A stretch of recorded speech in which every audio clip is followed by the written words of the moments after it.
On the first night, she asked for just one thing, and what he did changed everything. He could have any woman, but he chose to respect her time. Where are you watching this story from? Subscribe to the channel and leave a like, because what happened next will surprise you. On the first night as his wife, with the lace dress still hanging on the door of the immense walk-in closet and the scent of gardenias permeating every corner of the marble suite, Cordelia sat on the edge of the king-size bed, and her hands trembled. The glow of scented candles cast dancing shadows on the ivory walls, creating an atmosphere that should have been romantic but felt suffocating, as if the air itself weighed too much for her 22-year-old lungs. "Just don't rush me," she whispered, and her voice cracked on the last syllable like fine crystal against the floor. Garrison, the real estate mogul everyone knew as ruthless in negotiations, simply nodded. His grey eyes, the color of polished steel, observed her with a mixture of patience and something else she couldn't identify in that moment. Without saying a word, he took a merino wool blanket from the armoire, covered her with an almost paternal tenderness, and retreated to the sofa in the adjacent study. The sound of his steps fading across the aged hardwood floor echoed like an echo of all the decisions that had led her to this moment. Cordelia came from a simple family in Charleston, where the smell of freshly baked cornbread in old bakeries and the sound of bells from St. Michael's Episcopal Church defined her existence. Each morning of her childhood, she had awakened to the song of mockingbirds from the Henderson family next door, who raised chickens in the backyard of their weathered clapboard house. Her father worked in a carpentry shop that perpetually smelled of sawdust and varnish, and her mother sewed communion dresses for neighborhood girls on a Singer machine that had belonged to her grandmother. Garrison was 43 years old, owned 17 properties scattered between New York, Charleston, and Miami, and had a gaze that seemed to carry decades of untold secrets. The marriage had happened just 3 months after they met at a gallery in Soho, where she worked as a receptionist earning $2,000 a month, and he appeared to buy a canvas for $15,000 without blinking, like someone buying a newspaper at the corner store. The first time their eyes met, Cordelia was organizing catalogs for an exhibition on abstract expressionism. She wore a navy blue dress from Target that she'd bought on clearance 2 seasons ago, and her chestnut hair was pulled back in a messy bun that let some rebellious strands escape. Garrison entered like a gust of expensive wind, in a charcoal Armani suit and Italian shoes that gleamed like dark mirrors. His presence filled the gallery's confined space in such a way that Cordelia felt the air change density. "Which one would you recommend?" he asked, and his voice was deep, cultivated, with a hint of Boston accent that spoke of education in private schools.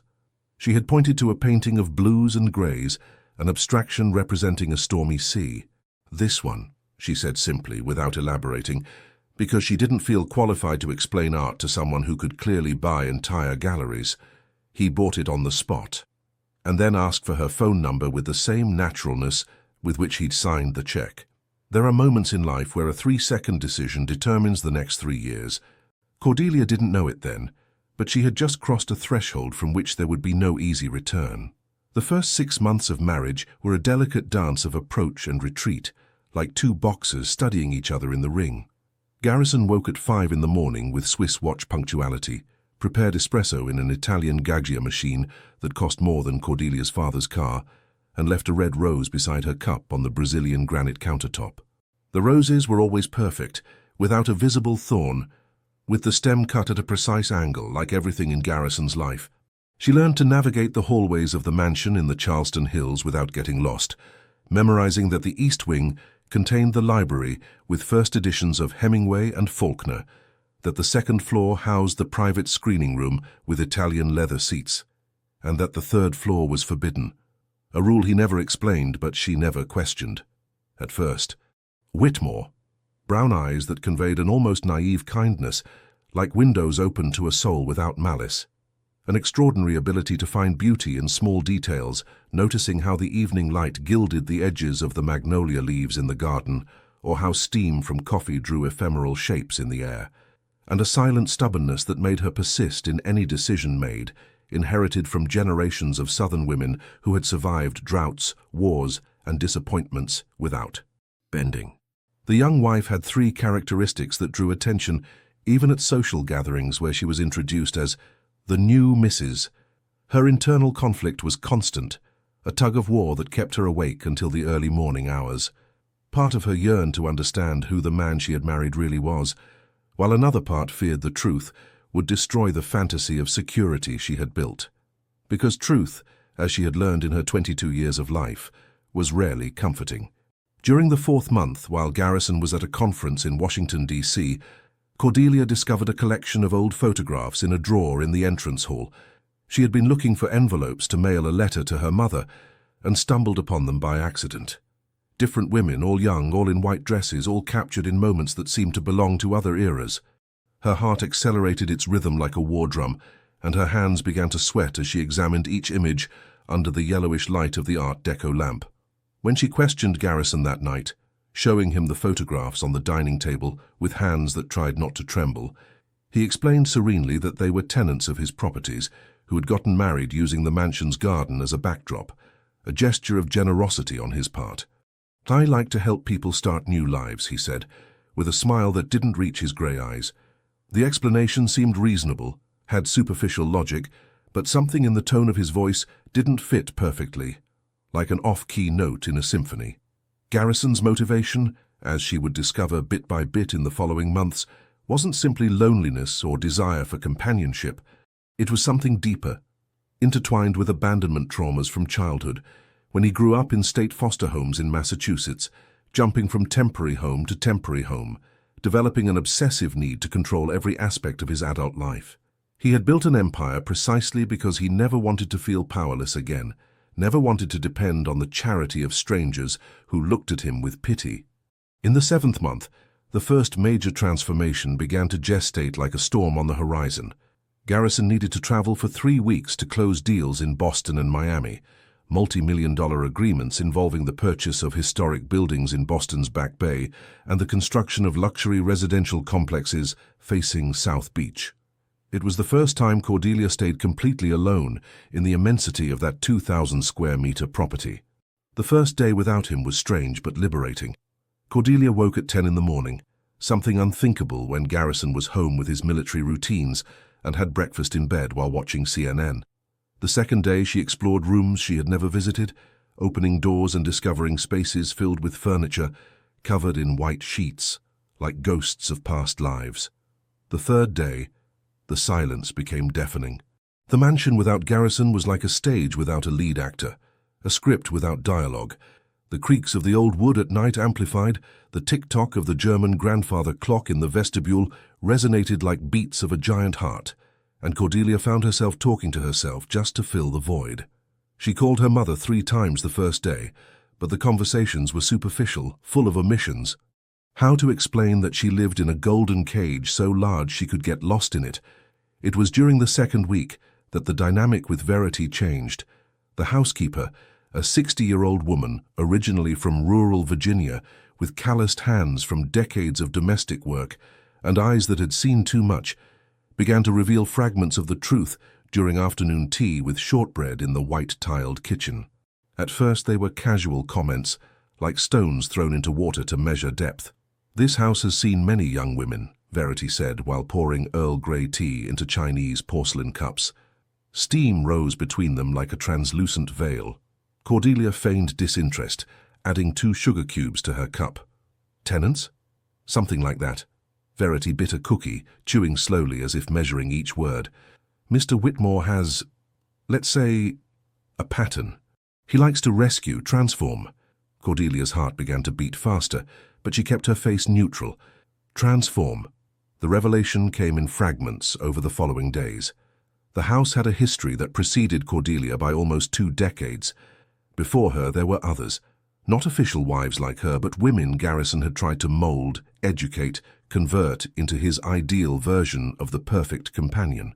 All young, all from humble backgrounds, all eventually leaving when they realized they were being treated as renovation projects, not as people with their own will. "There was a girl from Richmond," Verity recounted while peeling potatoes for a stew, her hands moving with the muscle memory of 1,000 meals prepared. Isabel was her name, worked in a bookstore when he met her. Sweet as honey, but without formal education. In 6 months he'd hired her French tutors, a piano teacher, personal trainer. He wanted to create the perfect woman to present in his business circles. And what happened to her? Cordelia could barely breathe. She left one night, without saying goodbye. Left a note saying she no longer recognized herself in the mirror. That she'd lost Isabel somewhere between etiquette lessons and designer dresses. That night, Cordelia spent hours in the Italian marble bathroom, vomiting until only dry heaves remained. It wasn't physical illness consuming her, but rather the painful and sudden understanding that she could be just another Isabel, another woman in Garrison Whitmore's collection of failed projects.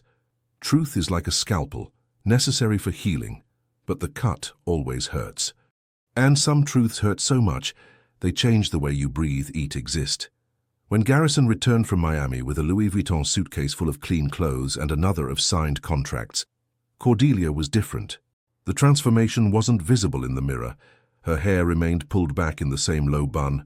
Her skin maintained the pale tone of someone who spends too much time indoors.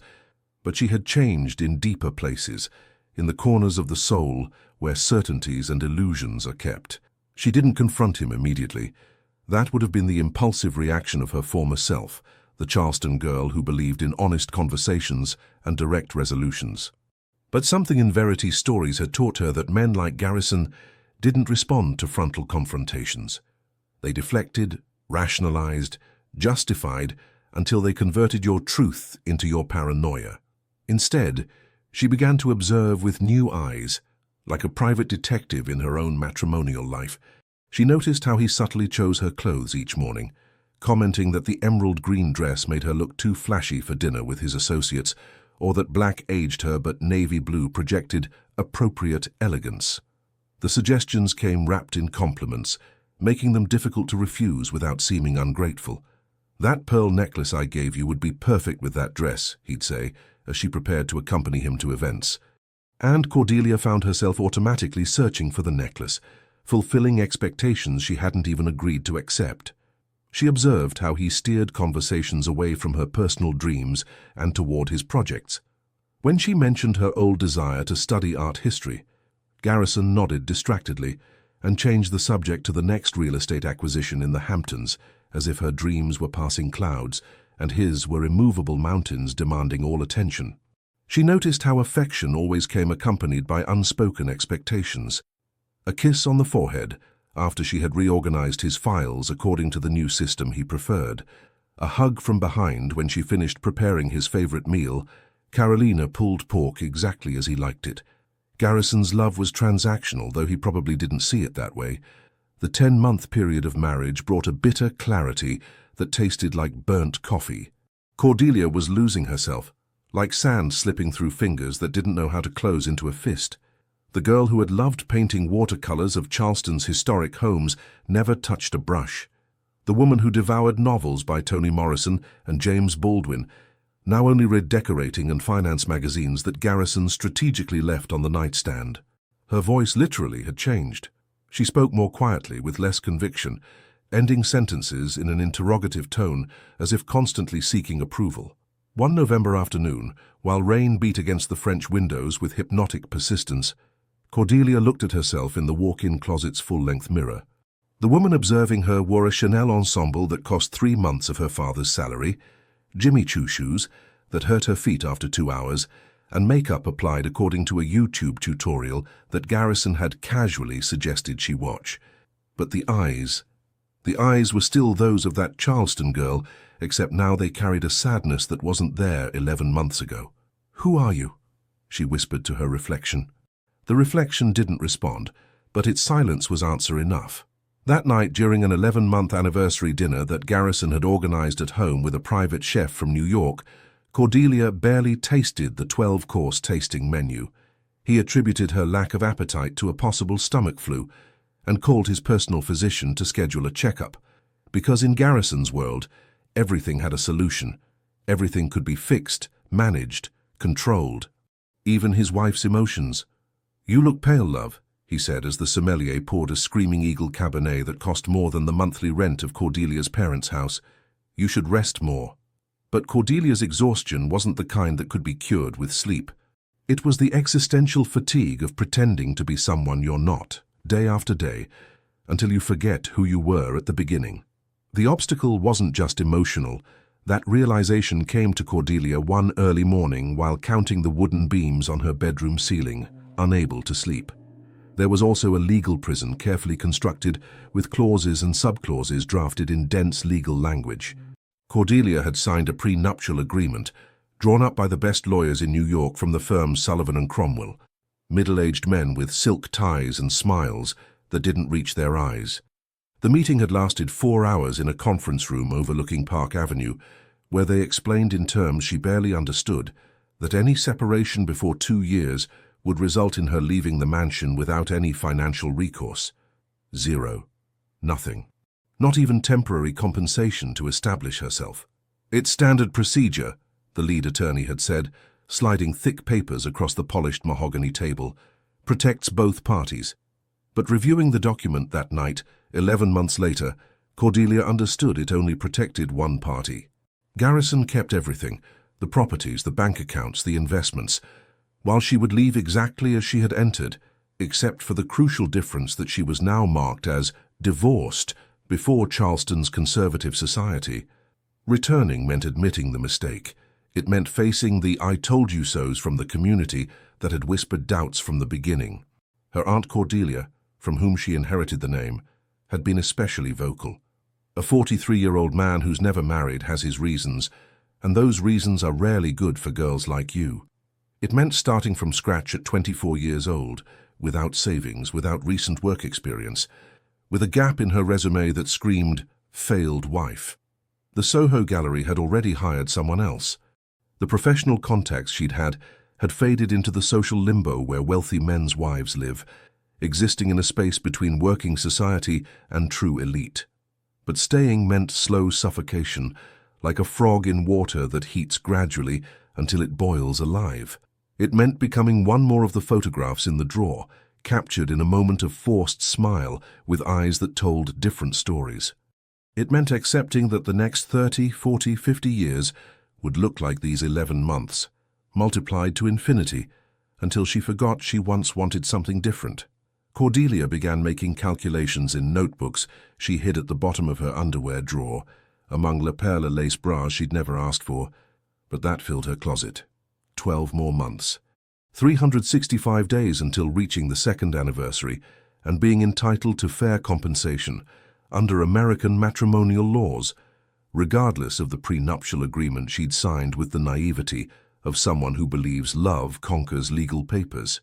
Could she survive 12 more months? The question kept her awake, watching Garrison's chest rise and fall in the deep sleep of someone without remorse. He slept easily, without nightmares, without guilt. Because in his mind distorted by unprocessed traumas, he genuinely believed he was offering Cordelia a better life. He was saving her from Charleston's mediocrity, from an existence of poorly paid jobs and shared apartments. What did it matter if in the process he erased her essence, her voice, her soul? One morning, while Garrison reviewed contracts in his private study, Cordelia crossed the garden to the old gazebo covered in wisteria. It was March, and the air still carried winter's residual cold, but promised summer's approaching warmth. She sat on the wrought-iron bench, looking toward the city of Charleston spread below, like a medieval tapestry of red roofs and old stone. For the first time in months, she allowed tears to flow without holding them back. She cried for the Charleston girl who believed in fairy tales. She cried for the woman she'd become, living in a fairy tale that turned out to be a moral fable, about the dangers of confusing security with love. She cried for the 12 months she'd have to survive before being able to claim her freedom without being completely destroyed financially in the process. But among the tears, something new began to germinate. It wasn't exactly hope, but something harder, more resilient.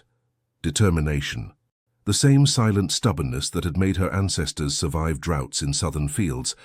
The same strength that allowed her grandmother to raise 5 children after her husband died in a construction accident. Blood of women who didn't break, who bent but didn't shatter. 12 months, 365 days.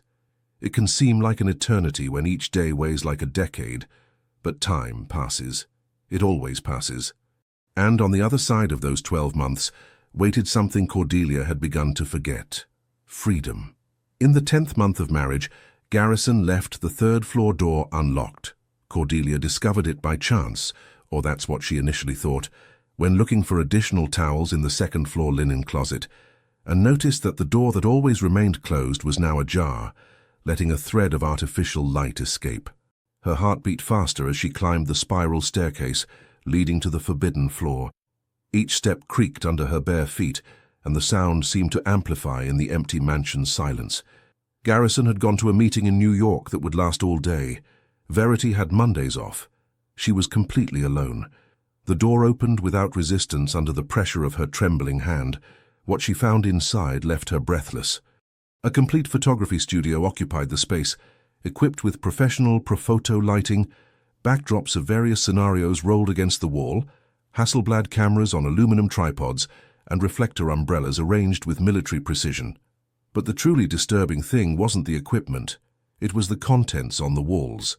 Enlarged portraits of the women from the photographs, each captured in moments of apparent happiness. A brunette with green eyes in a wedding dress, smiling in front of a spring garden background. A blonde with freckles in a blue cocktail dress, laughing toward the camera with a champagne flute in hand. A redhead in a swimsuit, posing by an infinity pool with the ocean in the background. There were at least 20 different portraits, spanning what seemed to be 2 decades of obsessive photographic work. But the eyes. The eyes of all of them told different stories from their smiling lips. There was tension in the corners, rigidity in the pupils, an artificial quality in the expressions that Cordelia immediately recognized because she saw the same thing every time she looked in the mirror after social events with Garrison. They were manufactured smiles, performative joy, happiness as contractual obligation. On a work table were leather-bound albums, each with a name gilded on the cover. Isabel, 2004. Mariana, 2007. Dolores, 2011. Pippa, 2015. And the most recent, still with blank pages waiting to be filled, Cordelia, 2023. Cordelia's hands trembled as she opened Isabel's album. Chronological photographs documented a transformation. The first page showed a common-looking girl in jeans and a basic t-shirt, shy smile, hunched posture. The following pages tracked her evolution: professionally styled hair, perfected makeup, increasingly elegant wardrobe, corrected posture. The last photograph in the album showed an almost unrecognizable woman, polished to perfection, but with eyes that screamed silently. Cordelia opened the album with her name. It contained only 3 photographs so far, one from her wedding day, captured without her noticing while she looked out the limousine window, another from a dinner at home 2 months ago, taken with a telephoto lens from some angle she never noticed, and a third from just a week ago when she was in the garden reading, completely unaware she was being photographed. Horror flooded her like ice water. This wasn't simply a man with control problems. It was a collector, systematically documenting his acquisitions, archiving the transformations he orchestrated like a scientist recording experiments. Each woman was a project, and he was the artist sculpting his human raw material until achieving his vision of perfection. Cordelia found herself hyperventilating, her chest rising and falling with shallow breaths that didn't fill her lungs. She sat on the cold floor, her back against the white plaster wall, and closed her eyes, trying to process the magnitude of what she'd just discovered. Had he left the door open on purpose? Was this another test? Another element of control disguised as accident? She spent 2 hours on that floor, examining every photograph, reading annotations Garrison had written in the margins of the albums. Progress in diction, march. Posture improvement, continue with yoga. Resistance to piano lessons, consider alternative motivation. Each woman's life reduced to clinical observations, like veterinary notes on pet training. When she finally descended the stairs, Cordelia felt as if she'd aged 10 years. She was no longer the naive Charleston girl who believed she'd found a prince in a Soho gallery. She was a woman awakening to a reality so dark she would have preferred to remain asleep. But there was no return from knowledge. Once you see the truth, you can't unsee it. That night when Garrison returned and asked how her day had been, Cordelia smiled and said it had been quiet. She'd read and rested. He never mentioned the 3rd floor. Neither did she. But both knew something fundamental had changed, though neither was ready to acknowledge it out loud.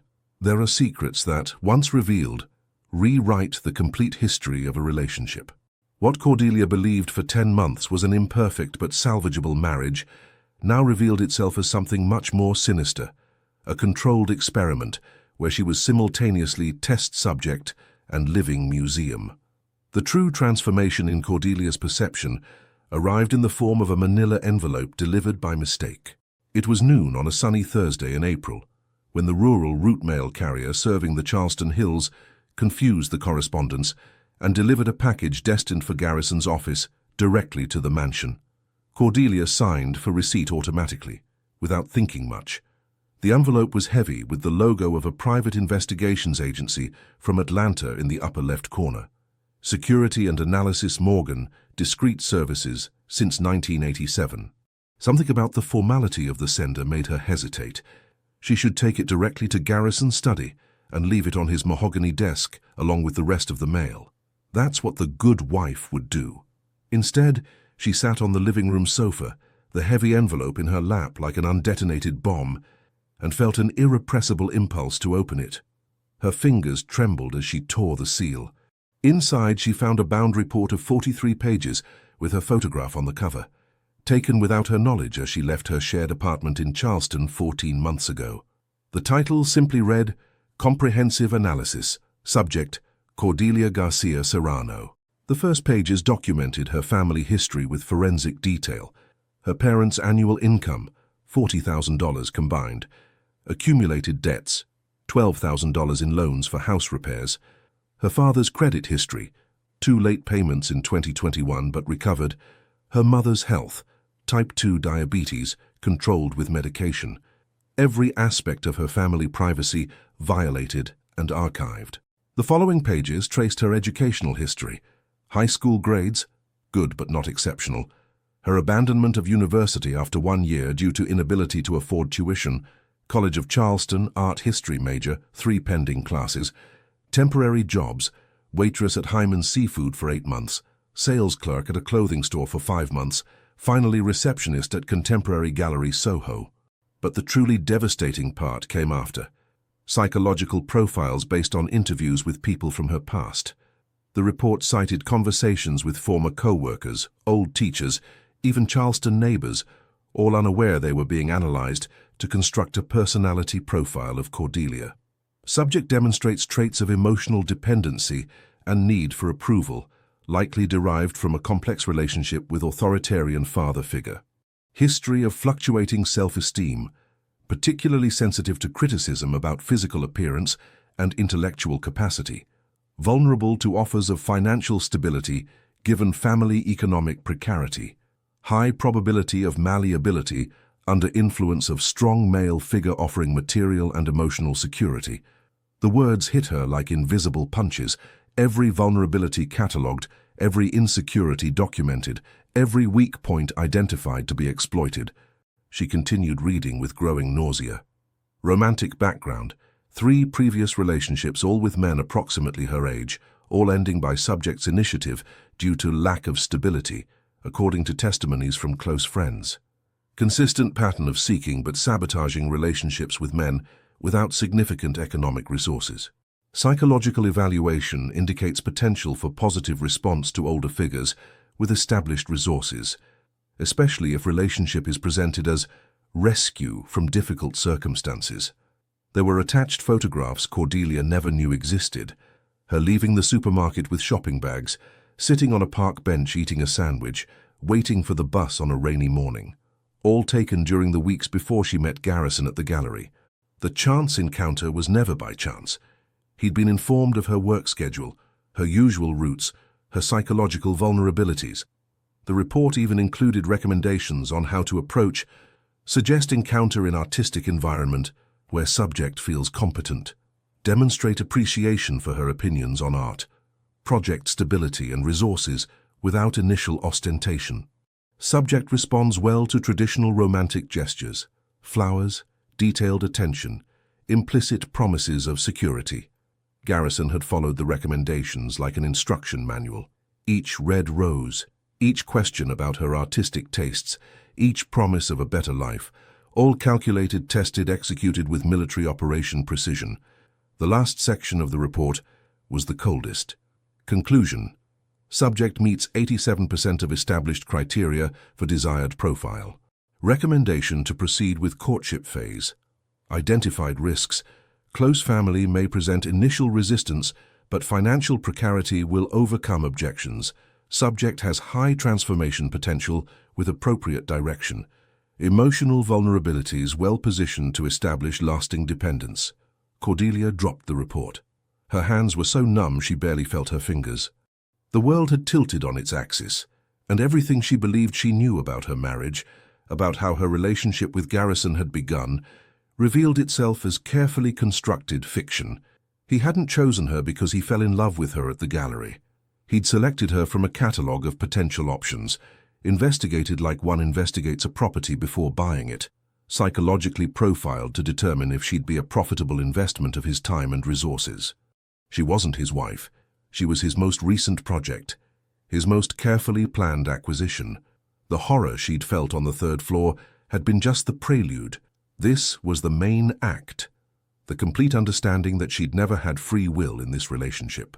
Every decision she believed she'd made, accepting his first dinner invitation, allowing him to court her, saying yes to his marriage proposal, had been orchestrated through psychological manipulation based on a 43-page analysis of her weaknesses and vulnerabilities. She remained seated on the sofa for 3 hours, motionless as a pillar of salt, while the sun crossed through the French windows and created changing patterns of light on the marble floor. When she finally stood, her legs barely supported her. She walked to the nearest bathroom and vomited until only dry contractions remained, her body physically rejecting the knowledge her mind had absorbed. That night, when Garrison returned from the office, the manila envelope was waiting for him on his desk along with the rest of the mail, as if nothing had happened. Cordelia had prepared his favorite dinner, Carolina pulled pork with coleslaw, and received him with a smile. Because she'd learned something crucial that day. Knowledge was power, but only if your opponent didn't know you possessed it. There are moments in life where everything reveals itself in its true nature, where illusions crumble, and you stand naked before a reality so brutal it would change everything you believed about yourself, about love, about freedom of choice. For Cordelia, that moment came in the form of a manila envelope delivered by mistake, and nothing would ever be the same. The confrontation didn't happen immediately. Cordelia needed 2 weeks to process what she'd discovered, to build the emotional fortress necessary to face Garrison without completely falling apart. 2 weeks of acting normal, of smiling at breakfast, of listening to his plans for the next real estate project in Miami, as if she cared, as if she didn't know their entire relationship was a sociological experiment documented in 43 pages. The chosen night was a Friday in late April. Cordelia spent the day cooking, preparing each element of the Carolina pulled pork with coleslaw exactly as he liked it. She set the dining room table with the Limoges china they only used for special occasions, lit tall candles in silver candlesticks, and uncorked a bottle of Opus One that Garrison kept for celebrations. He arrived at 8:30, his tie already loosened, the leather briefcase left in the vestibule with the fatigue of someone who'd spent the day in exhausting meetings. The aroma of the pork filled the house like a seductive invitation. "What are we celebrating?" Garrison asked with a genuinely surprised smile, the kind of expression Cordelia had learned to distinguish from his calculated smiles. "Nothing in particular," she responded, pouring the wine with perfectly steady hands. "I just wanted to do something special." They ate in an initially comfortable silence, with the sound of cutlery against porcelain and the occasional comment about the meat's flavor, the wine's texture. Garrison seemed relaxed, satisfied, completely unaware of the storm about to unleash. It was when he reached for his second glass of wine, right after praising the pork's perfect tenderness, that Cordelia placed the manila envelope on the table. She slid it between the expensive silverware and the $800 Opus One directly in his line of sight. The change in atmosphere was instantaneous. Garrison froze, the wine glass halfway to his lips, his eyes fixed on the investigations agency logo. The silence that followed was so dense, Cordelia could hear the grandfather clock ticking in the vestibule, each second marking like a hammer blow. "It was delivered by mistake," she said, her voice surprisingly calm considering her heart was beating as if trying to escape from her chest. The mail carrier confused the address. Garrison set the glass on the table with excessive care, as if he feared any sudden movement might break something more than crystal. He didn't open the envelope. He didn't need to. He knew exactly what it contained. "Cordelia," he began, but she raised a hand. 43 pages, she continued, and now her voice trembled slightly.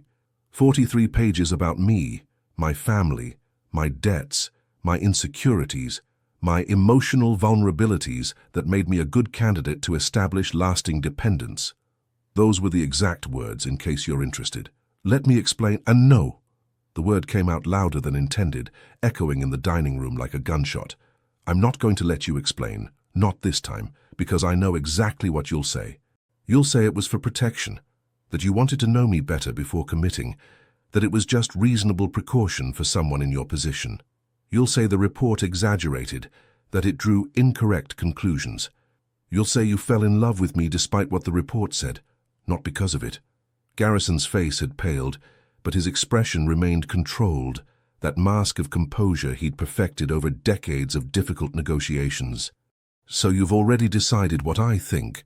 Why this conversation? Because I need you to tell me the truth. Once. Just once. I want to hear the truth without rationalization, without justification, without the diplomatic lies that make you feel better about what you've done. Garrison leaned back in his chair, studying her with those grey eyes that now seemed as cold as winter steel. For a long moment, he said nothing. Then something in his expression changed. He removed the mask, and what remained was something more honest, but infinitely more disturbing. "All right," he finally said. "You want truth? I'll give you truth." He poured himself more wine, drank half the glass in one gulp. "Yes, I hired the investigation before meeting you, not just of you. Of all the potential candidates, you were the best option out of 7 women who met the basic criteria." Each word was like a needle under the nails. Cordelia wanted to interrupt, but forced herself to listen. "The gallery encounter wasn't accidental. I knew your schedule. I knew you worked there. The painting I bought I really liked, but I could have gone any day. I chose that day because it was the best time for a first impression. Everything that followed, the flowers, the dinners, the conversations about art, followed a strategy designed to make you feel seen, valued, special. You treated me like property," Cordelia whispered. "Like one of your buildings to renovate." "I treated you like someone with potential that wasn't being realized," Garrison corrected, and he genuinely seemed to believe there was a significant difference. "Look at yourself now compared to a year ago. You speak better, you dress better. You understand the world in ways you never would have learned selling tickets in some hole-in-the-wall Soho gallery. I gave you opportunities you never would have had. You didn't want to give me opportunities. You wanted to transform me into your ideal version of the perfect wife, like Isabel, like Mariana, like all the other women in your albums on the 3rd floor. Garrison blinked. "So you found that too? Did you leave it open on purpose? Was it another test?" For the first time in the conversation, Garrison seemed genuinely uncertain. Part of me wanted you to find it. To see if you had the fortitude to confront it, or if you'd simply ignore it like the others. The others found it. Some. The ones who had more character. The ones who eventually left. Cordelia felt something break inside her. Not her will, but the last residual illusions she'd been clinging to. "Why? Why do you do this? What do you get from turning women into renovation projects?"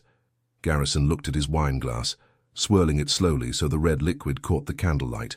For the first time in 11 months, Cordelia saw something on his face that could have been genuine pain. "Because I can't love normally," he finally said, his voice barely audible.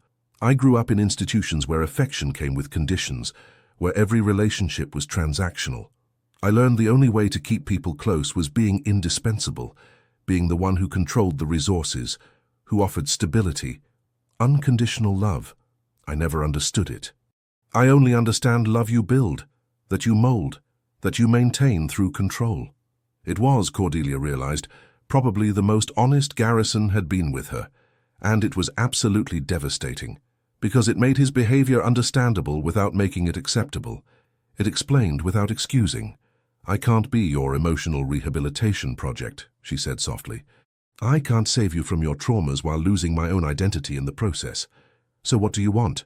I want a divorce, but I need to wait until we complete 2 years of marriage to have legal protection under American law. So here's my proposal. We live separately within this house for the next 13 months. You have your life, I have mine. In public, we maintain the appearance of a functional marriage. But in private, we're housemates, nothing more. When we reach 2 years, we sign the divorce papers with fair compensation according to matrimonial laws, and we both move forward. Garrison looked at her as if seeing a completely different person from the girl he'd met a year ago. There was respect in his eyes now, mixed with something that could have been sadness. And if I refuse? If I ask you to leave now? Then I leave with nothing, return to Charleston and tell every newspaper and magazine that wants to listen about the millionaire who hires private investigators to create psychological profiles of vulnerable women and transform them into perfect dolls. It won't be enough to destroy your business, but it will be enough to destroy your reputation. It was a risky bet. Cordelia had no idea if she'd be able to follow through with the threat, if she'd have the courage to publicly expose her story, knowing she'd also be judged, analyzed, probably blamed by many who'd say she should have been grateful for the life he gave her. But Garrison nodded slowly. 13 months of coexistence, public appearance, divorce after. With fair compensation. With fair compensation. They sealed the agreement with a handshake over the dining table, between the pulled pork no one had finished eating and the wine that now tasted bitter. It wasn't the end of the story, but it was the end of the deception. Sometimes the most courageous act isn't the dramatic confrontation with screaming and broken plates. Sometimes it's the quiet confrontation where both parties acknowledge the truth, however painful, and negotiate terms to survive together until they can be apart. Cordelia had just bought her future freedom in exchange for 13 more months in her golden prison. It was a deal with the devil, but at least now it had an expiration date. The 13-month period as housemates began with a territorial division of the mansion. Garrison kept the west wing. His study, the master bedroom, the private gym with professional equipment he rarely used. Cordelia claimed the east wing, 3 bedrooms that previously only stored covered furniture, a reading salon with windows overlooking the azalea garden, and a small studio she decided to convert into a painting space. The transformation of the studio was her first real act of autonomy in months. She called a local Charleston contractor, not the elite architects Garrison normally employed, and paid with allowance money she'd been discreetly saving. In 3 days, she had walls painted brilliant white, cheap wooden easels, and blank canvases stacked against the wall. The smell of oil paint and turpentine replaced the expensive Chanel perfume, and Cordelia discovered it was an infinitely more satisfying aroma. The first night in her new room, a smaller but cozy suite with faded floral wallpaper and antique furniture that had history in every mark, Cordelia slept deeply for the first time in a year. There was no weight of unfulfilled sexual expectations. No presence of Garrison analyzing every breath, every nocturnal movement. Just her, a reasonably comfortable mattress, and the sound of crickets in the garden filtering through the cracked open window. But living in the same house as Garrison while trying to rebuild herself proved more complex than anticipated. There were inevitable encounters, in the kitchen during the morning when both needed coffee, in the vestibule when mail arrived, in the garden where both occasionally walked to escape the confinement of interior walls. These encounters were uncomfortable, loaded with everything unsaid, like 2 strangers sharing an elevator that's too small. During the first month of the new dynamic, Garrison tried several times to initiate conversations that went beyond good morning and, "Do you need the car today?" Cordelia responded politely but firmly, maintaining the boundaries they'd established.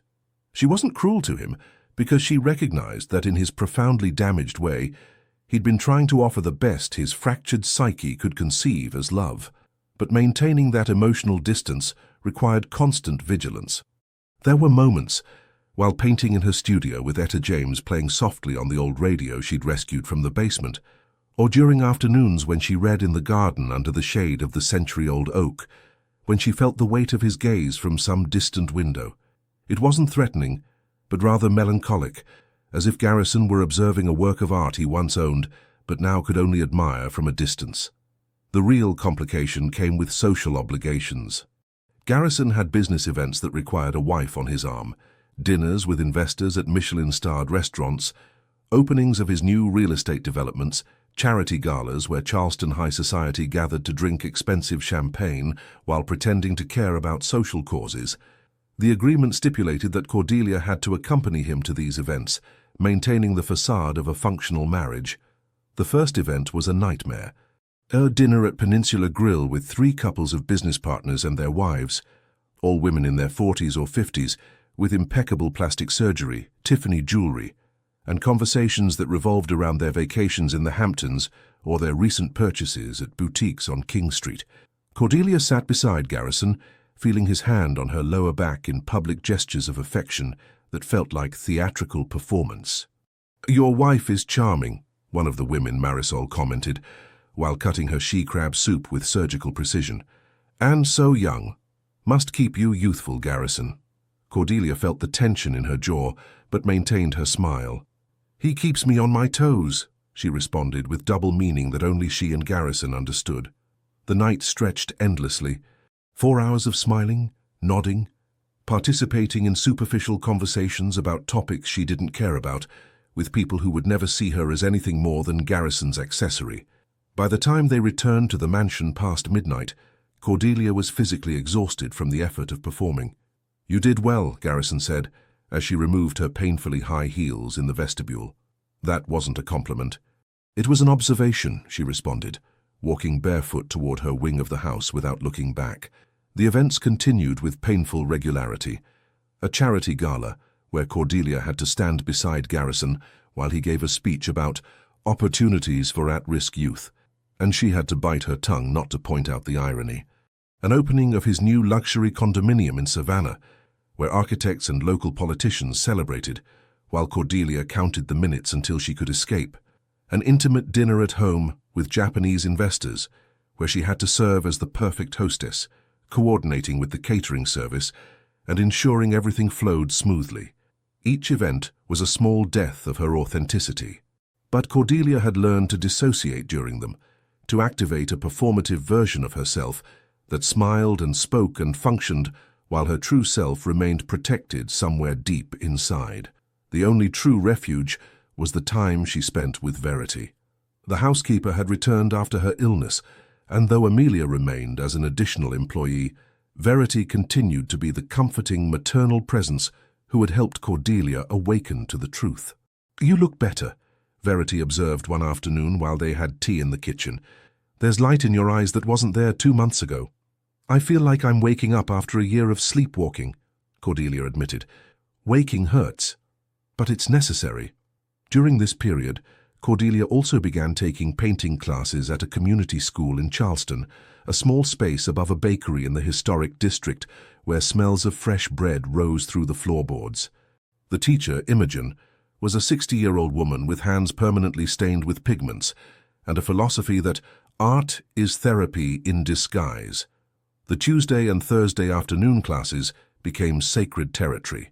There, surrounded by varied students, a retiree who'd always wanted to paint, a teenager with problems at home, a middle-aged woman recovering from cancer, Cordelia could exist without the burden of being Garrison Whitmore's wife. She was simply Cordelia, a 23-year-old woman learning to capture light on canvas. Her first project was painting the view from her east wing window, the azalea garden in spring, an explosion of pinks and purples against the deep green of the lawn. Each brushstroke was an act of reclamation, tracing her own vision of the world instead of accepting the curated version Garrison had tried to impose. But not everything was linear progress. There were nights where the loneliness of her new room weighed like stone on her chest. There were moments where she wondered if she'd made a mistake, if she should have simply accepted the life Garrison offered, however imperfect. There were days where the enormity of the 13 months still remaining seemed unbearable. One particularly difficult night, 3 months into the new arrangement, Cordelia found Garrison in the garden past midnight. He was sitting on the bench under the oak tree, a glass of bourbon in his hand, looking at stars barely visible through Charleston's light pollution in the distance. "Can't sleep?" she asked, keeping a prudent distance. "Never been much of a sleeper," he responded without looking at her. "Foster homes teach you to sleep light, Never know when someone might come into your room. It was the only moment in their marriage where Garrison had explicitly referred to his childhood in institutions. Cordelia felt something soften in her chest, a hint of compassion she didn't want to feel because it complicated the clear narrative she'd built where he was villain and she was victim. "I'm sorry," she said, and she genuinely meant it. She didn't forgive what he'd done, but she could lament the boy he'd been, frightened and insecure in shared rooms of state foster homes. "I don't need your pity," Garrison responded, and his tone was more sad than angry. "It's not pity. It's recognition that we're both products of our histories." They remained in the garden 15 more minutes, in silence, each lost in their own thoughts. Then Cordelia returned to her room, and he stayed under the stars with his bourbon and his memories. Healing isn't linear. Some days you take 3 steps forward. Other days the gravity of the past pulls you 2 steps back. But as long as the general direction is forward, as long as you keep your eyes on the horizon of freedom that waits, you can survive even the days where progress seems impossible.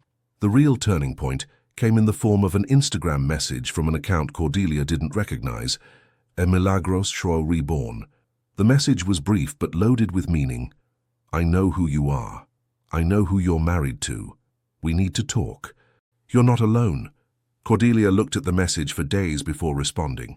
There was something about the word reborn that spoke to her, a promise of transformation on the other side of trauma. Finally, after a week of deliberation, she responded, "When? Where?" The meeting was at a discreet cafe in Brooklyn, far from the elite social circles where Garrison operated. Cordelia took the Amtrak from Charleston to Penn Station, then the subway to Brooklyn, enjoying the anonymity of moving through New York as a normal person, invisible in the crowd of office workers and university students. The cafe was small, full of the smell of roasting beans despite regulations, with worn wooden tables and street art on the walls.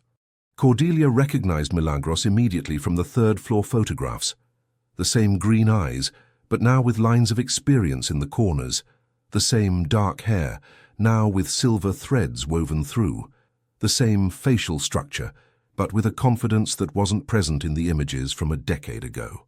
"Cordelia," Milagros said, standing to embrace a woman who was essentially a stranger, but who shared a strange bond forged by common trauma. They sat with lattes between them, and for the next 3 hours Milagros told her story. How she met Garrison when she was 21, working as a waitress at a restaurant in Boston.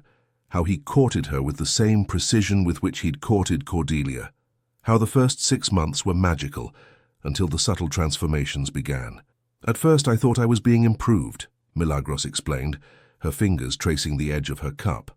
"The English classes, the personal trainer, the stylist. I felt like Eliza Doolittle in My Fair Lady. But slowly I realized I wasn't being improved. I was being erased." "When did you leave?"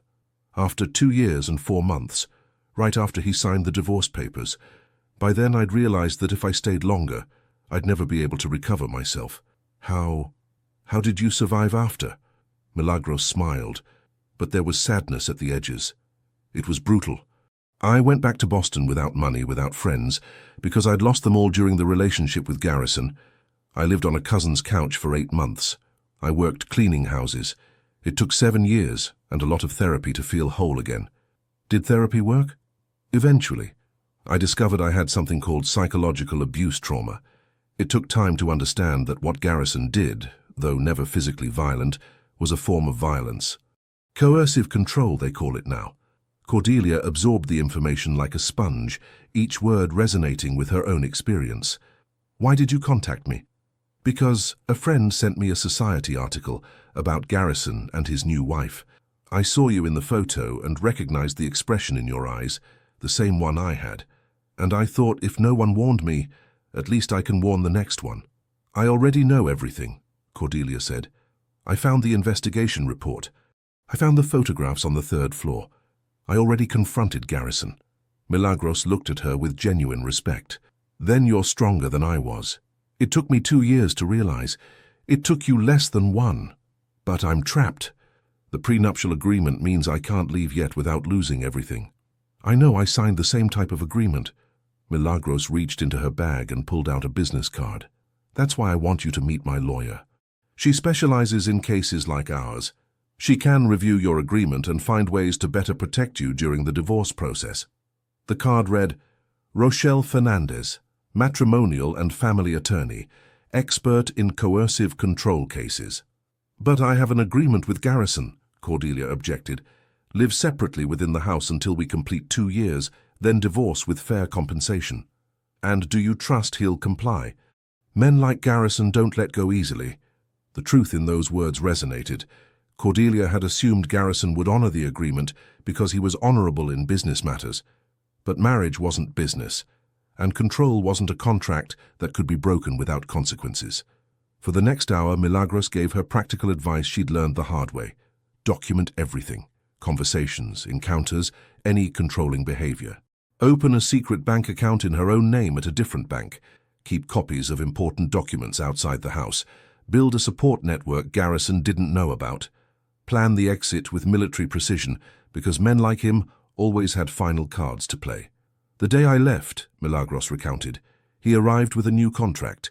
He offered me $500,000 if I'd stay another 5 years. $500,000.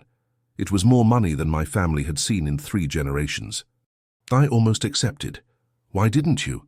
Because I realized no amount of money would be worth losing the next 5 years of my life. I'd be 31 when I left. How much of me would remain then? Before parting, Milagros hugged Cordelia tightly. You have something I didn't have, she whispered. You have time, you're still very young. Get out before he really changes you, before the damage is so deep it takes years to repair. Cordelia took the train back to Charleston with the lawyer's card burning in her pocket like an ember. The conversation with Milagros had ignited something in her, not panic but clarity. She wasn't paranoid. She wasn't exaggerating. She was in a genuinely dangerous situation for her long-term psychological well-being, and passively waiting 13 more months might not be enough. That night, alone in her East Wing room, Cordelia opened a new notebook and began to write. Not a diary of feelings, but a strategic record. Dates of important events. Specific examples of controlling behavior. Names of potential witnesses like Verity. Each piece of evidence she might need if things got complicated. Support from another survivor is like oxygen in a room where you didn't realize you were suffocating. Milagros gave Cordelia something more valuable than practical advice. She gave her validation. Confirmation that she wasn't crazy, wasn't being difficult, wasn't misinterpreting complicated love as control. She was simply seeing the truth clearly for the first time. The obstacle Cordelia hadn't anticipated came from Charleston. It was July, 7 months after she and Garrison had negotiated their uncomfortable truce, when her father called. Manuel Garcia's voice sounded older over the phone, each word heavy with concern. Your mother is ill, he said without preamble. Her diabetes has worsened. The doctors say she needs specialized treatment in New York, but our insurance only covers the basics. Cordelia's heart sank. What kind of treatment? There's a new type of insulin, an endocrinology specialist at Mount Sinai, but it costs $30,000, honey. We don't have that money. Cordelia knew the shame in his voice. Her father, a proud carpenter who'd never asked anyone for help, reduced to asking money from his daughter married to a millionaire. The irony was brutal. Let me talk to Garrison, she said, though the idea turned her stomach.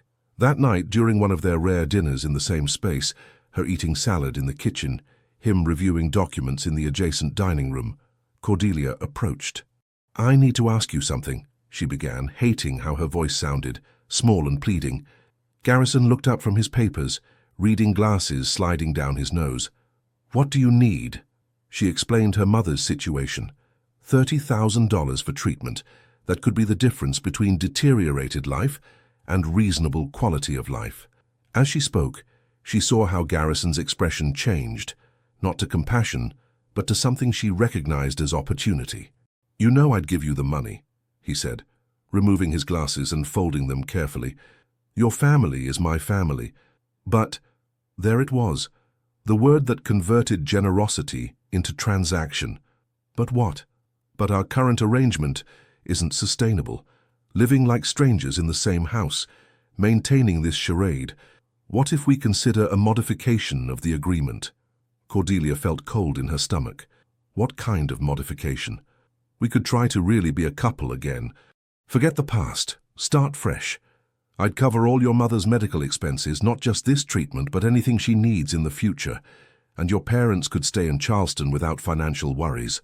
I'd buy them a new house in the nice part of town. It was so predictable, Cordelia almost laughed. Almost. But the situation was too serious for humor. You're putting me in an impossible position, she said, her voice trembling with contained rage. You're using my mother's illness as leverage to get what you want. No, Garrison corrected, and he genuinely seemed offended by the accusation.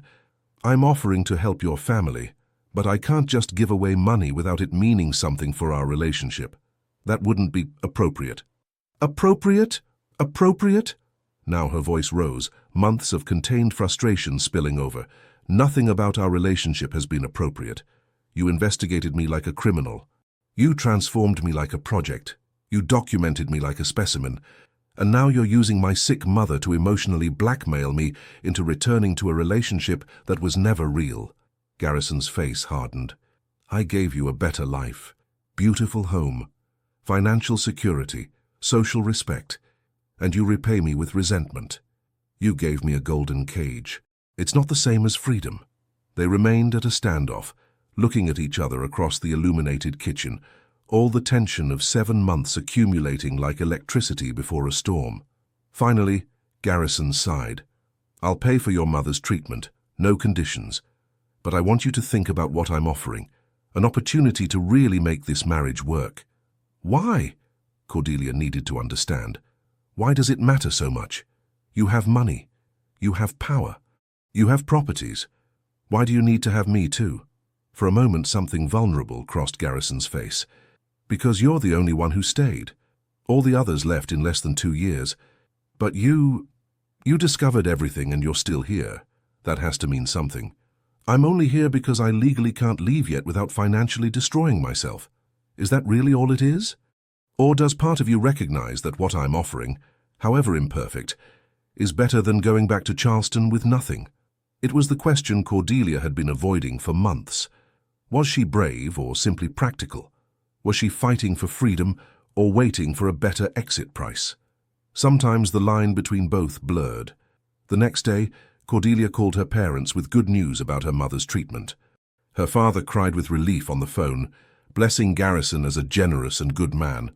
Her mother wanted to come visit to personally thank her son-in-law. Cordelia dissuaded them, inventing excuses about house renovations and Garrison's busy schedule. But the call revealed another problem. During the conversation, her mother casually mentioned that neighbors in Charleston had started asking questions. Why did Cordelia never visit? Why didn't they see her at Sunday services? Why did there seem to be distance in her voice when she spoke of her husband? Gossip was brewing, and in towns like Charleston, gossip could be devastating. They're saying maybe your marriage has problems, her mother continued, uncomfortable. Your Aunt Cordelia is saying she always knew it would end badly. Your father almost got into a fight with her at the market last week. Mum, there are no problems, Cordelia lied, each word like swallowing glass. Are you sure, honey? Because if you need to come home, you know your room is still your room, no matter what the neighbors say.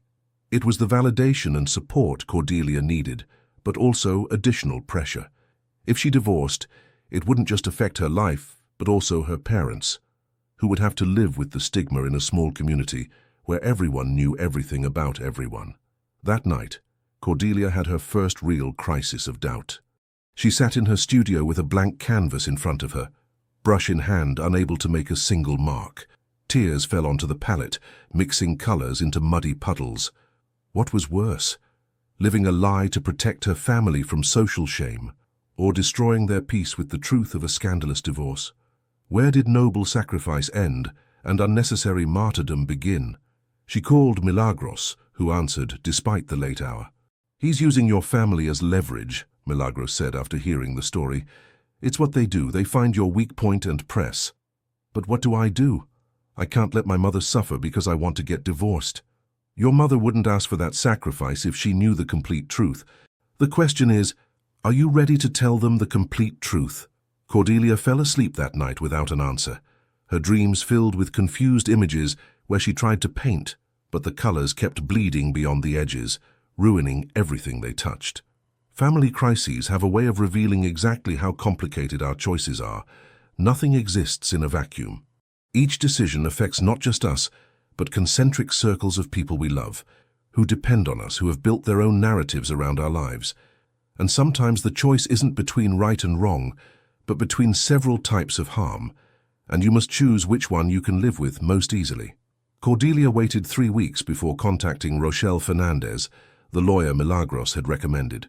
3 weeks of sleepless nights, of imaginary conversations where she practiced explaining her situation without sounding paranoid or ungrateful. Finally, one August morning with suffocating heat, she called the number on the card. Rochelle's office was in Manhattan, in an old but well-maintained building between expensive boutiques and cafes, where executives held meetings. Cordelia climbed 3 floors via worn marble stairs, each step a deeper commitment to the reality that she was strategically planning her exit. Rochelle Fernandez was in her 50s, with grey hair cut in a precise bob, and eyes that had seen too many stories like Cordelia's. Her office was functional rather than luxurious, with metal filing cabinets and shelves full of matrimonial law volumes. "Tell me everything," Rochelle said, notebook open, pen ready. "Don't omit details because you think they're insignificant. In cases like these, patterns matter as much as individual incidents." Cordelia spoke for 2 hours. She described the investigation report, the photographs on the 3rd floor, the gradual control disguised as improvement, the previous women who had gone through the same process. She showed the prenuptial agreement she'd signed with the naivety of someone who believes love is sufficient protection against fine print.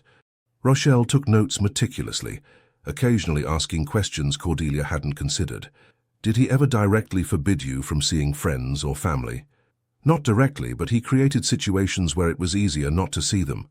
"Did he control your access to money?" "I had an allowance, but he monitored expenses." After reviewing everything, Rochelle leaned back in her chair with a serious expression. "This is what we call coercive abuse or coercive control. It's not illegal in America the same way physical violence is, but it's recognized as a form of domestic abuse. The problem is it's difficult to prove in court because much of it occurs in private, without witnesses. So the prenuptial agreement stands? Not necessarily. There are legal precedents in America where prenuptial agreements have been partially invalidated when power asymmetry or coercion at the time of signing is demonstrated." "Did you have your own lawyer when you signed?" Cordelia cringed with shame.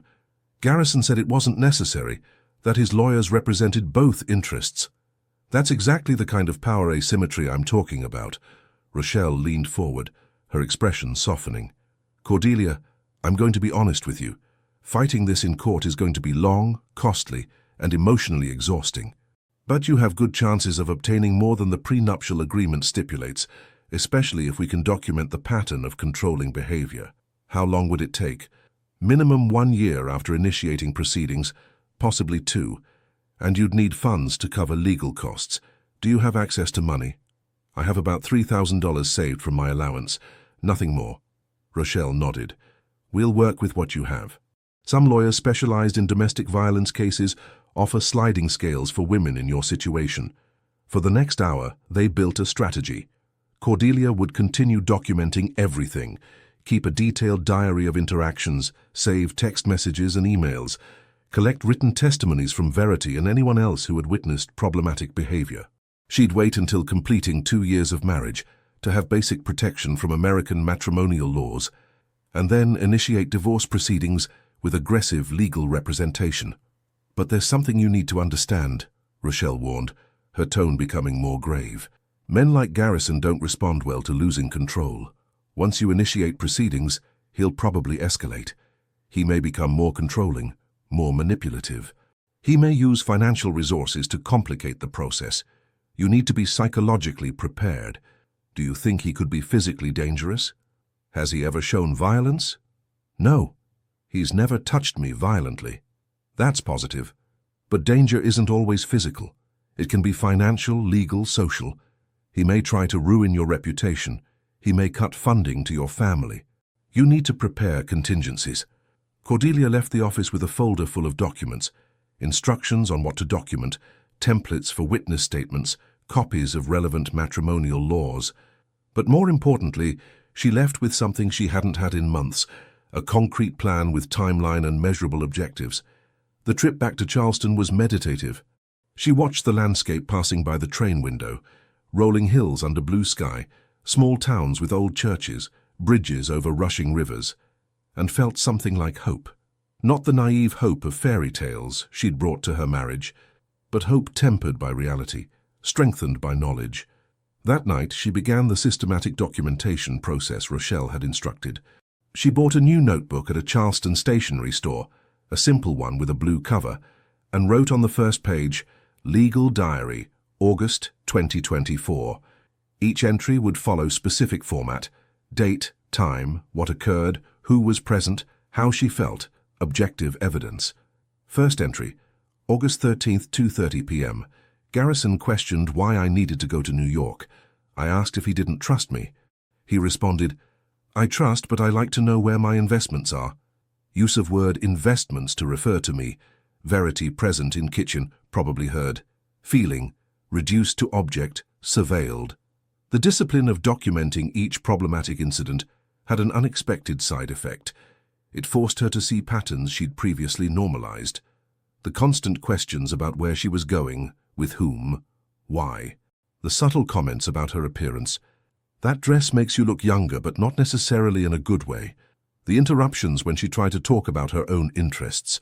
Everything documented, everything preserved, everything becoming evidence of something larger than isolated incidents.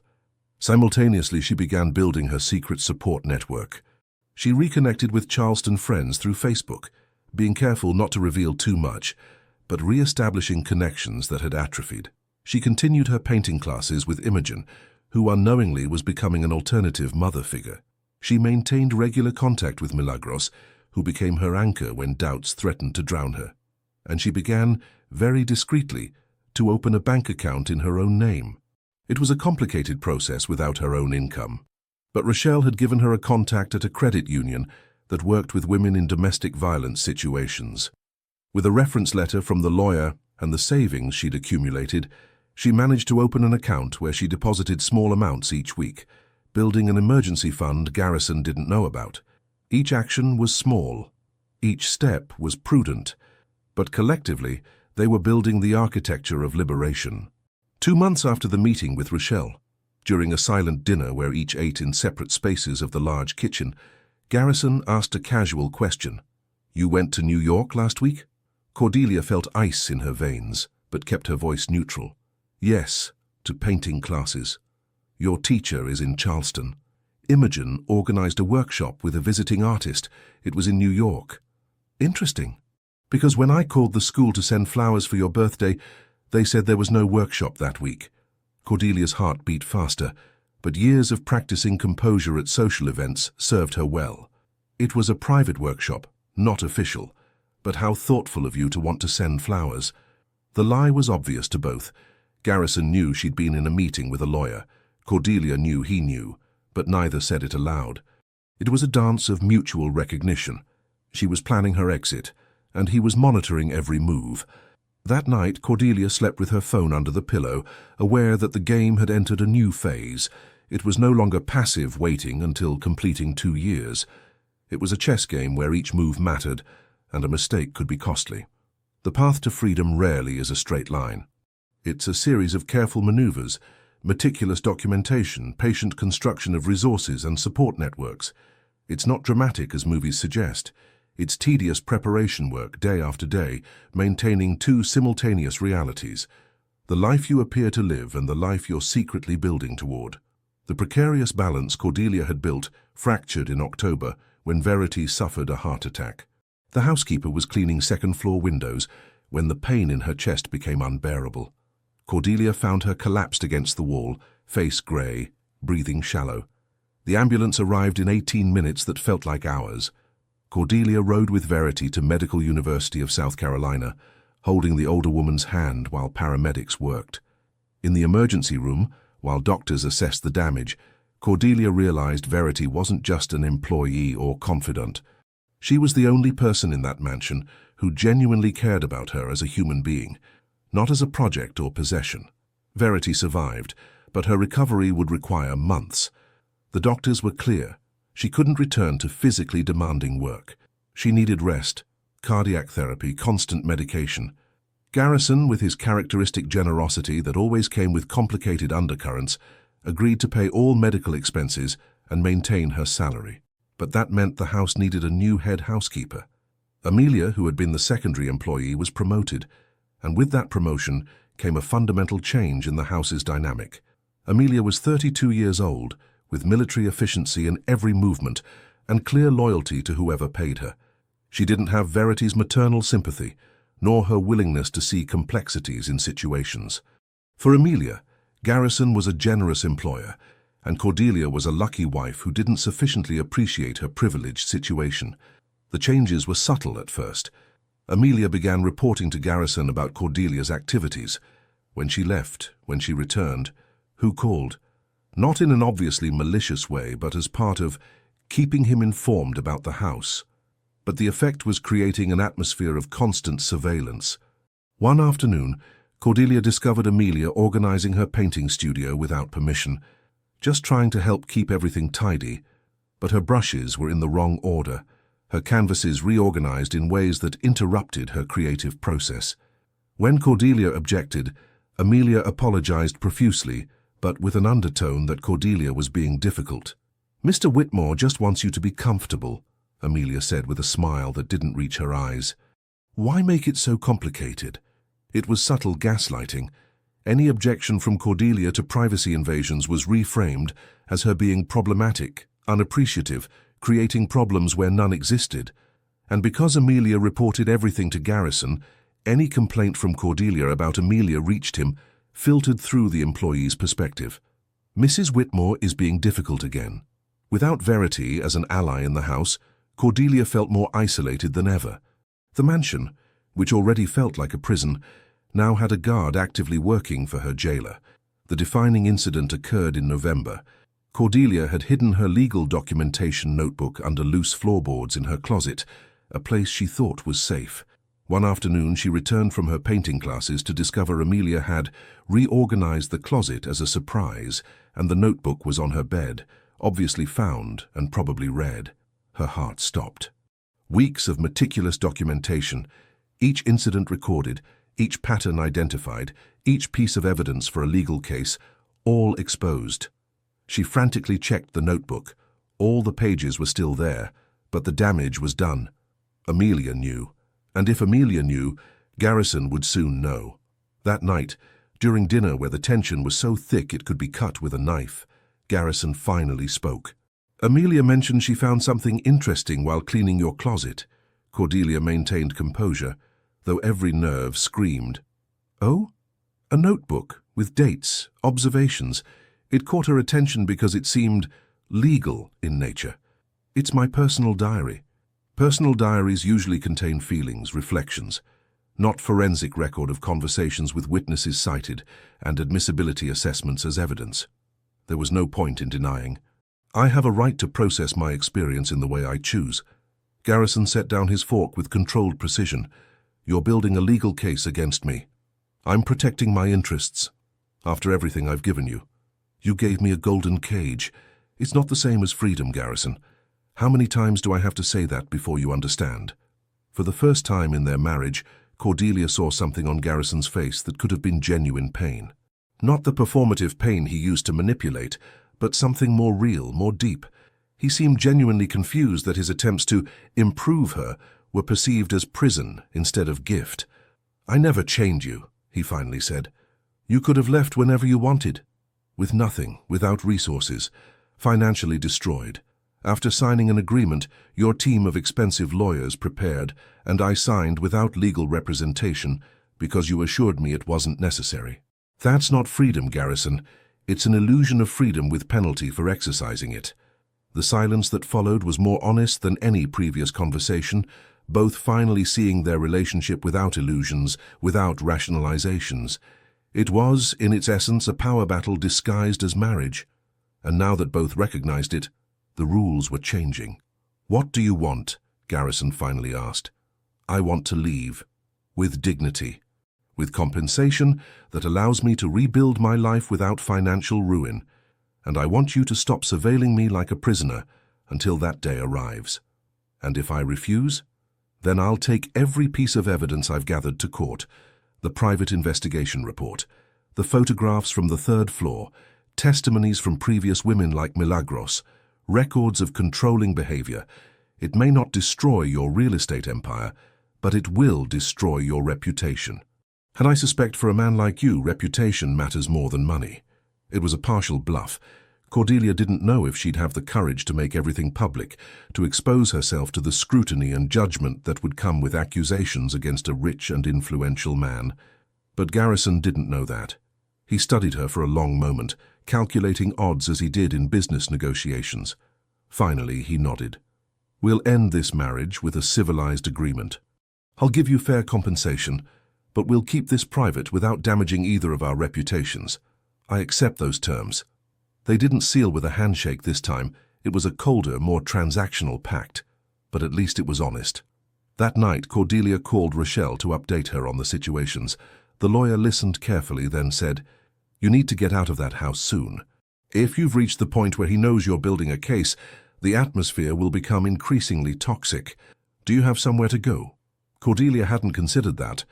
Leaving before 2 years would mean loss of legal protections, but staying in an increasingly hostile environment had its own costs. "Give me a week," Cordelia said. "Let me make some calls." The first call was to Milagros, who immediately offered her couch in Boston. The second was to her childhood friend Paula in Charleston, who said she could stay with her temporarily. The third was to Imogen, her painting teacher, who knew someone with a small apartment in Charleston available for short-term rental. In 5 days, Cordelia had a contingency plan. If the situation at home became unbearable, she had 3 options of places to go. They weren't perfect, all required sacrifices and adjustments. But they were hers, chosen by her, not imposed by a man who saw her life as another renovation project.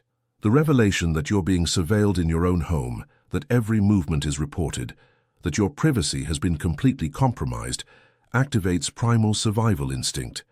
It's no longer a question of legal timeline or financial strategy. It's a question of preserving your sanity, your sense of self, your basic humanity. Sometimes the only way to win the game is to stop playing it. It was March, 2 weeks before completing the second wedding anniversary. Cordelia had survived 20 months of tense coexistence, 4 months since Garrison discovered her legal documentation, and countless days counting hours, until she could legally initiate divorce proceedings with full legal protection. The mansion had become a silent battlefield. Garrison and Cordelia communicated mainly through Amelia, who served as a cold and efficient intermediary. Meals were solitary, each in their designated territory. The inevitable encounters in shared spaces were brief, courteous on the surface, but icy in essence. But Garrison had one last card to play. It arrived in the form of a manila envelope, a cruel parallel to the envelope that had initiated Cordelia's awakening 2 years earlier. This time it was delivered by Garrison's lawyer directly to Cordelia in the living room, with Garrison observing from the doorway. "Separation agreement proposal," the lawyer explained, a 60-year-old man in an expensive suit and an expression suggesting this type of negotiation was just another Tuesday on his calendar. "My client is prepared to offer generous terms." Cordelia opened the envelope with hands that no longer trembled like 2 years ago. She'd learned to control physical responses, to maintain composure under pressure. The document was thick, full of dense legal language. The terms $200,000 as exit compensation, absolute confidentiality agreement. She could never speak publicly about her marriage or what occurred during it, under penalty of returning complete compensation plus damages, and waiver of any claims on Garrison's properties or income now or in the future. $200,000 was, objectively, a significant amount. It was more than her parents would earn in 5 years combined. It was enough to buy a small apartment in Charleston, establish her art gallery, live modestly while rebuilding her life. But it came tied with a silence clause that would convert her experience into permanent secret. "It's a generous offer," the lawyer said, though his tone suggested he considered any payment to Cordelia as generous, regardless of amount. Cordelia read each page meticulously. She'd learned not to sign anything without completely understanding it. Upon reaching page 8, she found the truly insidious clause. If she ever spoke of her experience, even in confidential therapeutic context, even in anonymous support groups, it would be considered a confidentiality violation subject to legal action. It was an attempt to buy not just her exit but her complete silence. Garrison didn't just want her gone. He wanted to ensure she could never warn the next woman, never share her story with other survivors, never process her trauma with professionals without risk of financial ruin. "I need time to review this with my lawyer," Cordelia finally said. Of course, the lawyer responded with a smile carrying no warmth. "My client expects a response in 72 hours. After that, the offer withdraws and we proceed with original prenuptial agreement terms." After the lawyer left, Cordelia and Garrison remained alone in the living room. Afternoon light entered through French windows, creating patterns on the marble floor. It was a scene that could have been romantic in a different universe, where they were different people. $200,000, Garrison said. "More than you'll see working in galleries for decades. With the price of never being able to speak about what happened here. There's nothing to tell. We had a marriage that didn't work. It happens all the time. You know it's more than that." Garrison approached, but maintaining respectful distance. For the first time in months, his expression wasn't one of calculated control, but something more complex. "What do you want me to say, Cordelia? That I'm sorry? I'm sorry. I'm sorry that my way of loving is so broken it hurts people I try to care for. I'm sorry that the only relationships I know how to build are ones that eventually crumble. I'm sorry that I'll probably die alone because I can't learn to release control enough to let someone really know me." It was the most vulnerable admission he'd made. And part of Cordelia, the part that still remembered the 22-year-old girl who'd fallen in love with the idea of this man, felt genuine compassion. But compassion wasn't enough to stay, wasn't enough to accept terms that would convert her voice into purchased commodity. "I can't accept these terms," she said softly. "How much do you want then? 300,000? 400? It's not about the amount. It's about the confidentiality clause. I won't sell my right to process this experience, to seek therapy without fear, to potentially help other women by sharing what I learned. Then we'll go to court. I'll fight for every dollar. It'll take years. It'll cost you everything you have in legal fees. I know, and I'm prepared for that." They remained at a standoff, 2 years of history weighing between them like dense fog. Finally, Garrison turned to leave, but stopped in the doorway. "Is there something I could have done differently?" he asked, and he genuinely seemed to want to know. "If we could go back to the beginning, what would you change?" Cordelia considered the question seriously. "You would have needed to see me as a complete person from the start, not as a project. You would have needed to come without a transformation agenda. You would have needed to be willing to be vulnerable instead of always controlling. But those things require deep therapeutic work I can't do for you. Only you can decide to do that work. And if I do, if I seek therapy, work on my control issues, become a better version of myself, would there be a chance then?" It was the question Cordelia had anticipated but hoped to avoid. The truth was painful but necessary. "Not for us. Too much damage has been done. But maybe for the next person you meet if you really do the work." Garrison nodded slowly, absorbing the definitive rejection. "I'll revise the terms with my lawyer. We'll eliminate the confidentiality clause. We'll keep compensation at 200,000. Is that acceptable? No restrictions on speaking about my experience?" "No restrictions. I only ask that you keep private details out of public media. I don't want to become a tabloid article. But therapy, support groups, private conversations, they're yours." It was a compromise Cordelia could accept. "Give me the revised version in writing before I sign. You'll have it tomorrow." That night, Cordelia sat in her studio, looking at the collection of paintings she'd created over 2 years. Each told a story of her transformation, from muted colors and confused forms at the beginning to increasingly bold compositions with vibrant palettes. Her art, she realized, had been documenting her rebirth parallel to her legal documentation. She called Rochelle to update. The lawyer reviewed the verbal terms Garrison had offered and gave cautious approval. "It's better than I expected. If he really eliminates the confidentiality clause, accept it. Fighting in court could result in more money, but also could result in less, and the process would devastate you emotionally." The second call was to her parents. It was time to tell them the complete truth, not the softened version she'd been giving them for 2 years, but the full reality of what she'd experienced. Her mother cried. Her father asked to come to Charleston immediately to talk to that man. But after the initial shock, both offered what she needed most: unconditional support. "Your room is waiting for you," her mother said. "It always will be. I don't care what the neighbors say. I love you, Mom. And I love you, honey. Always. Even when you were far away and I couldn't help you, I loved you." The next 3 days passed in a blur of legal activity.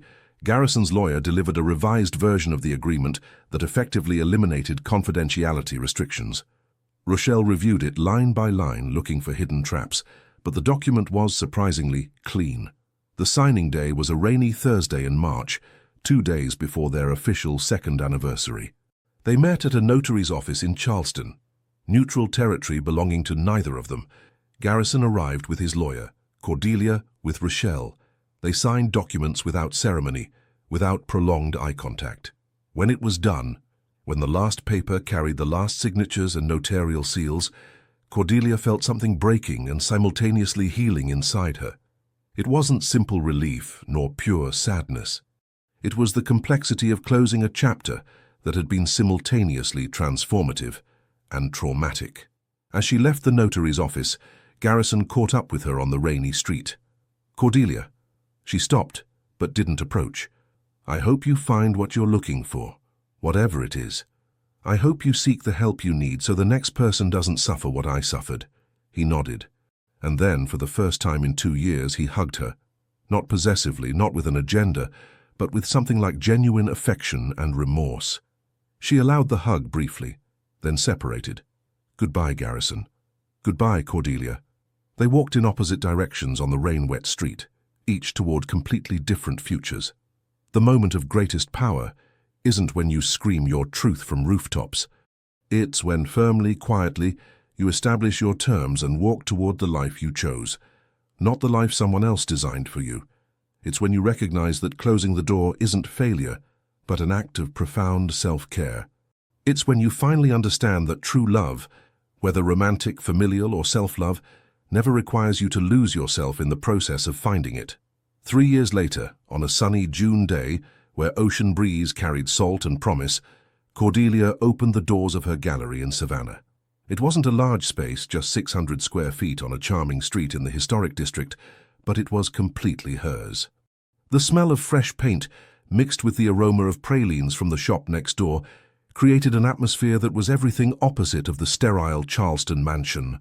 The walls displayed works by emerging artists, especially women, some fresh from abusive relationships, others rebuilding lives after difficult divorces, all finding voice through color and form.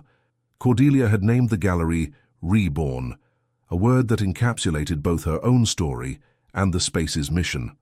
Her apartment was above the gallery, a small studio with windows overlooking the Savannah River. Each morning she woke to the sound of riverboats and vendors at City Market. She didn't have designer furniture or Italian marble bathrooms. She had a simple bed from IKEA, a table rescued from a thrift store she'd restored herself, and an easel by the window where morning light was perfect for painting. The $200,000 from the settlement had been invested wisely. $80,000 for the gallery, first month's rent, security deposit, basic renovations, initial inventory. $40,000 as an emergency fund that gave her a safety cushion she'd never had. $60,000 in a savings account growing slowly with modest interest. $20,000 she'd given to her parents to pay remaining medical debts and make necessary repairs to their Charleston house. She wasn't rich. Some months she barely covered expenses, but she was free. And that freedom was worth more than any mansion in the Charleston Hills. Therapy had been fundamental in her reconstruction. Twice a week during the first year, then once a week in the second year, now every 2 weeks, but still regularly. Her therapist, Gabrielle, who specialized in recovery from abusive relationships, had helped her understand that nothing that happened had been her fault, that the vulnerabilities Garrison exploited were normal parts of being a young human seeking stability and love. "You weren't weak for wanting security," Gabrielle had said, during a particularly difficult session where Cordelia blamed herself for having fallen into the situation with Garrison. "You were human. He was a sophisticated predator with resources and experience manipulating vulnerabilities. It's not a fair fight. Slowly, Cordelia had rebuilt not just her external life, but her sense of self. She relearned to trust her own judgment. She practiced setting boundaries without guilt. She explored who she was, without need for male approval or external validation. There were setbacks, nights where nightmares about living in the mansion woke her sweating, days where she saw a man in an expensive suit on the street and her heart raced with irrational panic. Moments where she questioned if she'd made a mistake, if she should have accepted the life Garrison offered. But those moments became less frequent with time, like waves receding, leaving firmer beach behind. 1 year after the divorce, Cordelia had returned to painting seriously. Her work explored themes of captivity and liberation, cages made of flowers, birds with golden wings but chained feet, portraits of women with eyes looking beyond the frame toward invisible horizons. Our gallery in Charleston had exhibited her series Women of Marble, selling 3 pieces for prices that would have made her cry with joy 2 years earlier. She'd also begun facilitating a monthly workshop at the gallery, Art as Healing for Women Recovering from Traumatic Relationships. She wasn't a professional therapist, but she could offer safe space and understanding born from lived experience. Seeing other women find their voice through art, some for the first time in decades, filled something in Cordelia that money never could. Romance hadn't been a priority. She'd had some dates during the 3rd year, casual relationships that never progressed to serious, because Cordelia was still learning to trust her own instinct about people. Her therapist assured her it was normal, that reconstruction took time, that there was no rush. But she'd met Javier, a literature professor at the local college, during an opening at her gallery 6 months ago. He was Garrison's opposite in almost every way. Disorganized where Garrison was meticulous, unconcerned with money where Garrison was calculating, comfortable with vulnerability where Garrison always controlled. Javier didn't try to fix her or improve her. He seemed genuinely interested in knowing who she was, with all her complexities and contradictions. "My ex would probably have hated this gallery," Cordelia had said during their 3rd date, walking along River Street while the sun set over the Savannah River. Too small, too chaotic, not prestigious enough. "Then your ex was an idiot," Javier responded simply. "This gallery is a perfect extension of who you are. Anyone who doesn't see that doesn't deserve you." They were taking things slow. Cordelia had been clear about her history, about her need for time and space. Javier had listened without judging, without trying to rescue, simply accepting where she was in her process. The day of the gallery's official opening, 3 years after signing divorce papers, Cordelia stood in the entrance, looking at the space she'd created. White walls displayed work from 12 different artists. Reclaimed wood flooring creaked familiarly under her feet.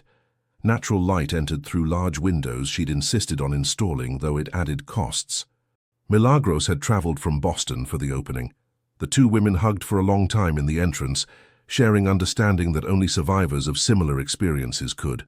"I'm proud of you," Milagros said. "Look at you now, completely yourself." "I wouldn't have gotten here without your warning," Cordelia responded. "Without knowing you survived, that you rebuilt, that it was possible." Her parents also came, their first time visiting Savannah. Her mother cried upon seeing the gallery, but they were tears of pride mixed with relief that her daughter had found a path through darkness. Her father, a man of few words, simply hugged her tight and whispered, "Your grandmother would have been proud." Verity, now retired but with stable health, sent flowers, yellow sunflowers symbolizing friendship and new beginnings. The card read, "I always knew you had strength inside. You just needed to find it." Imogen, her Charleston painting teacher, brought a group of current students to show them that art could be not just a hobby, but a path to a completely new life. Even Rochelle, her lawyer, appeared, not in professional capacity but as a friend, bringing an expensive bottle of champagne to celebrate. As the night progressed and the gallery filled with visitors, some potential buyers, others simply curious neighbors, many women who had seen advertisements about the workshop and came to investigate, Cordelia felt something she hadn't felt in years, complete peace with herself. It wasn't the peace of having everything figured out or never facing challenges. It was the peace of knowing she could face whatever came, because she'd survived something she once thought would break her. It was the peace of living authentically instead of performatively. It was the peace of choosing her own life instead of inhabiting a life someone else designed. Near midnight, when the last visitors had left and she was alone cleaning wine glasses and organizing catalogues, Cordelia stood in the center of the gallery and slowly turned, taking everything in: the paintings of broken and reborn women, the sculptures of recycled material transformed into beauty, the photographs capturing moments of quiet strength. She looked at an old photograph of herself she'd framed and hung in a discreet corner, an image from her wedding day 3 years and 4 months ago, where she appeared in the limousine window with an expression she now recognized as a mixture of hope and foreboding. Beside it, she'd hung a self-portrait she'd painted last week, herself with hair loose in the wind, eyes looking directly at the viewer with confidence that didn't exist 3 years ago. Background of infinite ocean, representing all the possibilities of life without limits. From that girl to this woman, she whispered to the images. It was hell getting here, but it was worth every step. Her phone buzzed. Message from Javier. How was the opening? Celebrate tomorrow with dinner at that restaurant you like by the river? Cordelia smiled as she responded. It was perfect, and yes, dinner sounds ideal. She closed the gallery, climbed the stairs to her small apartment, and stood at the window, looking at the dark river under the stars. She'd spent the first night of her marriage trembling in a marble suite, covered with an expensive blanket, but feeling exposed and frightened. Now she spent nights in a small studio with simple furniture, covered with a thrift store comforter, feeling completely at home. Cordelia's story wasn't a fairy tale about finding a prince and living happily ever after. It was a more real, more difficult, more important story, about finding herself, reclaiming her voice, building a life on her own terms. It was about learning that the most valuable rescue is the one you give yourself. It was about understanding that true love, the kind that endures, that heals, that transforms, begins with loving yourself enough to choose freedom over security, authenticity over approval, your own life over the life someone else designed. And when you finally find yourself, really find yourself, after losing yourself in others' expectations, there's no greater prize than that.